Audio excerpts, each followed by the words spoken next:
প্রিয় বন্ধুরা, কিভাবে কাঁকড়া রান্না করে আজকে আমি তোমাদের সামনে শেয়ার করছি। দেখুন, সবাই সব রকমভাবে বানায়, আমি কেমনভাবে বানাচ্ছি তোমাদের সঙ্গে আমি একটু শেয়ার করলাম।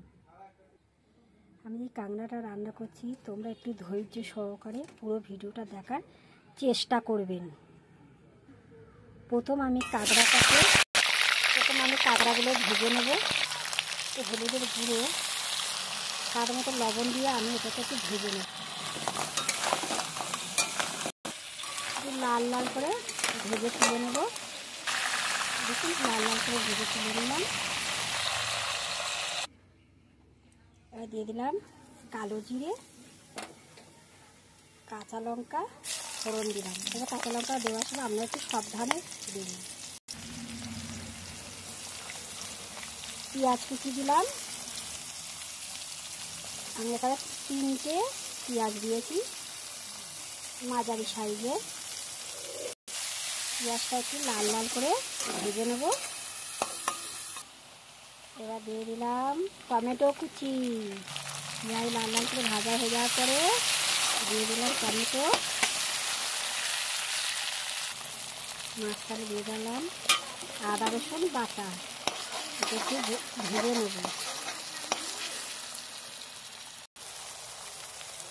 হলুদের গুঁড়ো দিলাম। যেহেতু আমি কাঁচা লঙ্কা রান্না করেছি তার জন্য আমি কাশ্মীরি লঙ্কার গুঁড়ো দিলাম। হালকা জল দিয়ে এটাকে ভালো করে কষিয়ে নেব। যেহেতু কাঁকড়া ভাজার সময় একটু লবণ দিয়েছিলাম, তাকে দেখো অল্প করে দিয়ে দিলাম। সেটার মধ্যে একটু লবণ দিয়ে ভালো করে একটু কষিয়ে নিলাম। দেখুন কত সুন্দর তেল ছেড়ে দিয়েছে।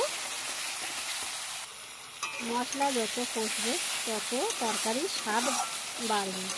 মশলা না ভালো কষা হলে তখন আদা রসুনের গন্ধ আসবে, ভালো হবে না।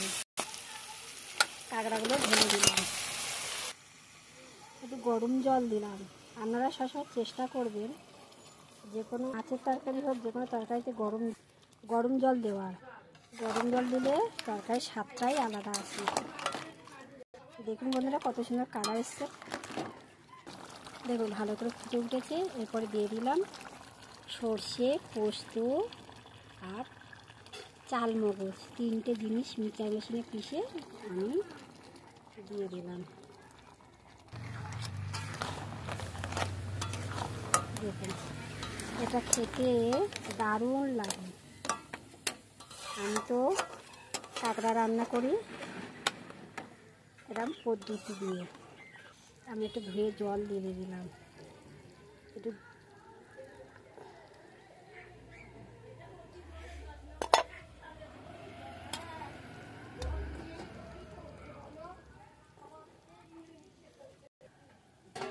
গরম জল দেওয়ার পরে একটু ভালো করে ফুটবে। একটু ধনে পাতা দিয়ে দিলাম। একটু অল্প করে আমি চিনি দিয়ে দিলাম। চিনিটা এই কারণে দিলাম, আমি যে পোস্ত দিয়েছি, পোস্ত দিলে একটু না মিষ্টি দিলে ভালো লাগে না। আমার রান্না কমপ্লিট হয়ে গেছে। আমি এখন গ্যাস অফ করে দিলাম। প্রিয় বন্ধুরা, আমার রেসিপিটা যদি ভালো লেগে থাকে একটা লাইক কমেন্ট করে আমার পাশে থাকার জন্য অনুরোধ রইল। আবার পরের ভিডিওতে নতুন কিছু নিয়ে আসার চেষ্টা করব। এখনকার মতো টাটা। সবাই ভালো থাকো, সুস্থ থাকো।